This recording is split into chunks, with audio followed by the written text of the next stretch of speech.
सारखं झालंय रे तू आजाद केलेलं पाखरू माझ्या पिंजऱ्यात आलंय रे तू आजाद केलेलं पाखरू माझ्या पिंजऱ्यात आलंय रे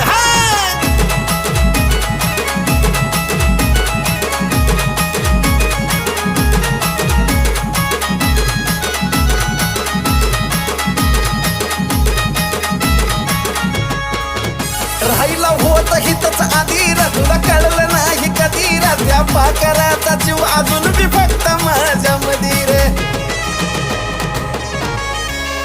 राहिला होत हितच आधी रे तुला कळलं नाही कधी रे त्या पाखराचा जीव अजून बी फक्त माझ्या मधी रे मग आल्या आल्या माझ्या मिठीत पडलं वाटलं तवा ते भेलय रे